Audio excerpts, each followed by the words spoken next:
I've already got plans for this week. So I was like, when was the last time I watched the original trilogy? Oh, it was a few years ago. So we're here till Friday, right? Yeah. So tonight I'm gonna watch Fellowship. Yes. Wednesday I'm gonna watch Two Towers, and Thursday I'm gonna watch. And then I think we're gonna have to see if in New Zealand we come back with a fresh bit of ink, because I've got quite a lot on my body of things that I love. And you'll be the first to know. And you will be the first to know if that happens.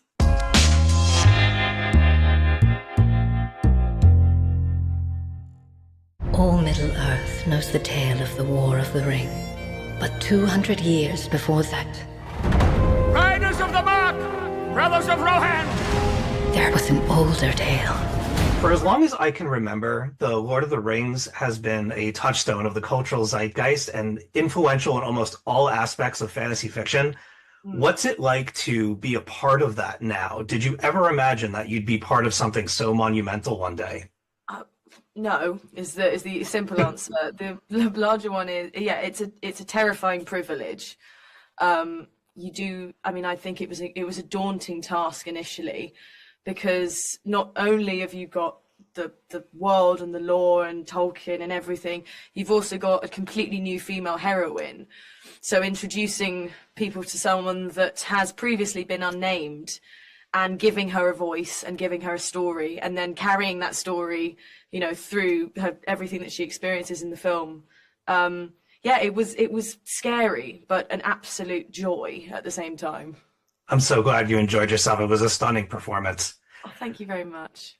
Laurence, the Lord of the Rings franchise contains multitudes of male archetypes, many toxic in varying degrees.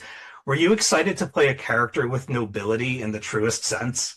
I absolutely was. I'm so glad you worded it like that, because not only are there archetypes like that throughout the Middle-earth sort of sphere, but also just personally, most of the roles I've ever played have been guys who made the wrong decision deliberately. So to go and play someone with this sense of honor and duty, I found myself not only admiring Fréaláf, but also being kind of influenced by him, which I've never had with a character before. So I've got to thank Artie, Phoebe, and Philippa for giving me this kind of therapy. Inadvertently. Yeah. He was certainly a breath of fresh air. I mean, I've spent enough time in the Lord of the Rings universe where there's a lot of miserable characters. It was really nice to see somebody who was willing to do the right thing and had the best of intentions. Yeah. Something of an optimist as well. Even in spite of everything, he's cautious and whatnot, and he has to be patient, but he still clings on to the idea that we will get this done. We will take back LRS, and we will save the day. Female-led stories in Lord of the Rings universe, they appear rare to me. How does it feel to know that this is Héra's story and that you're bringing something unique and hopefully trend-setting to the franchise? I mean, it feels, in so many ways, truly joyous. And I mean, mentioned before, it's an honor actually to be the person chosen to give her a voice. I think what I loved about it as well is seeing where Éowyn gets her tenacity and her courage from as well. You see the ancestry of the people of Rohan who you know and love. And her character arc is wonderful because she begins, Helm calls her his tearaway child, and she's free, and she's, she is as every daughter is to their father, subservient, but also, a little bit talky back. And then I think you see her come into herself, become a princess and become a leader of her people. And to me, that was such a powerful story. And I hope that there's a young generation of girls who use her as a somewhat of a heroine for themselves. I love that. That's awesome. All right, my final question for you both. How deep into the lore has this role taken you? Are you considering a Lord of the Rings tattoo? Have you done deep dives into fan fiction? That is, first of all, that first one is a fantastic idea. We'll move to New Zealand. We're going to New Zealand. We'll get tatted up in New Zealand. I've already got plans for this week. So I was like, when was the last time I watched the original trilogy? Oh, it was a few years ago. So we're here till Friday, right? Yeah. So tonight I'm gonna watch Fellowship. Yes. Wednesday I'm gonna watch Two Towers, and Thursday I'm gonna watch. And then I think we're gonna have to see if in New Zealand we come back with a fresh bit of ink, because I've got quite a lot on my body of things that I love. And you'll be the first to know. And you will be the first to know if that happens. Fantastic. Hey, look, if you send me the design, I'll go and get it myself. Okay. I'll hold you to that. Yeah. All right, thank you. Thank you both so much for your time, and I can't wait Thank for you. people to see the movie. It's fantastic. Our fathers speak as if I were not even in the room. I do not want to marry you. You do not seek an alliance. You seek a throne. You will live to regret this, old man. Considering how expansive the Lord of the Rings franchise has become, what was it about telling the evolution of Hornsburg that called out to you and the rest of the team? It's an interesting question. In terms of expense, this is one of the lesser expensive endeavors, can I say, interestingly. But actually, it doesn't lose anything for that, if that makes sense. Like everything that we poured into the huge epic live action films, we've poured the same energy, love into these ones. So we literally have the same sound team on this. We have the brilliant Steve Gallagher has come in and done the composing.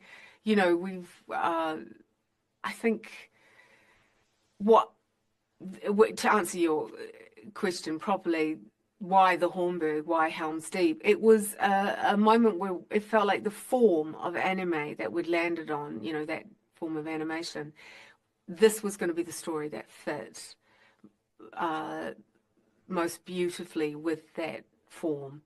There was something about the Rohirrim culture that seems to speak to that great tradition of Japanese filmmaking. You know, those nested layers of honor and loyalty and family, but underneath that, rivalry, betrayal, all of those sorts of things felt like, oh, this is going to really work in that form. Yeah, and you still get to include the orcs and some of the other stuff outside of that as well, outside the nobility. Yes.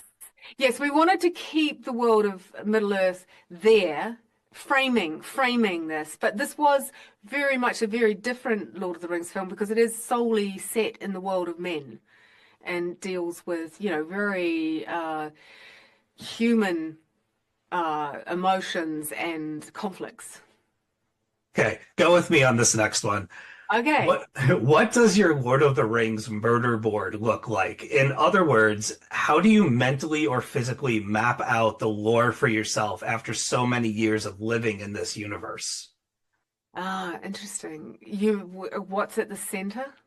Like I'm picturing one of those boards with the strings and the push pins and I everything. think it's such an interesting idea, actually, because we actually do look at story visually. Fran Walsh taught me that. We literally stare when we're structuring. We will stare. Sometimes we use cards, sometimes we use a whiteboard, sometimes, but you're literally looking at the balance and the weight of how things are playing out, you know. So we do actually, in a kind of way, have a murder board. In terms of the grand scope of Middle Earth at its heart, at its center, what are the values at stake? I think it's the world itself and the fragility of the world that you begin to understand and how easily it could be destroyed. Dare I say it, I think at the heart of that is probably, I was going to say there's Mordor would have to be, because so much emanates out from there, so much, the threads of destruction and the ripples of, of the conflict that's coming ripple out from there. Then you have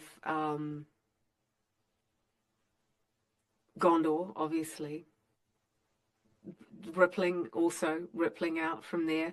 I don't know. I think the landscape of Middle-earth is itself a murder board if you look at that map, right? Yeah. I can't wrap my head around it. I've always been bad about like organizing factions and lands and stuff like that in my head. Yeah. I've got one more for you before I've got to go. There are a lot of dudes in the War of the Rohirrim and Lord of the Rings universe in general. Did you feel telling a female-centric story in such a male-dominated franchise was important? Because I loved it. Thank you. Thank you for that. Genuinely, that's so cool to hear. It was incredible to see, honestly. It felt like a rarity. I felt like I was seeing something that I'd never seen before. Can I tell you who said exactly what you're saying right now? Was Sure. Ethan Hawke. because he moderated our panel at in New York just recently, and he literally came and said those exact words. Are you a girl dad? Have you got daughters? Out of interest? I don't, but my wife and I are very close, and she watched it with me, and we commentate on these things. We look for these things all the time. Yeah. Well, I think that's resonating, I think, with some girl dads. But anyway, honest to God, truthfully, I can tell you right now that she organically arose as the central character. It wasn't just because she was a girl, but it was because when you look and examine that story, at the heart of that story, the beginning of that conflict centers around her. And she has no agency in that conflict to begin with, which immediately gives you a really interesting character to deal with. And then when you follow the scope of the story as you trace it through and you look at who's left standing at the end, again, who are you naturally going to follow? So I know we've been accused of being woke by some blokes out there who are terrified. Ugh. I know, exactly. Ugh. It's like, guys, calm down. It's okay. Don't worry. It's actually just a natural progression of the storytelling that this character would rise, and I think she's really interesting. And yeah, I think Éowyn was always one of the most beloved characters in the books and in the live action films. And I think if Professor Tolkien felt that a female character was strong enough to kill a Witch King, then I think there's a female character who's strong enough to lead her people. Arise!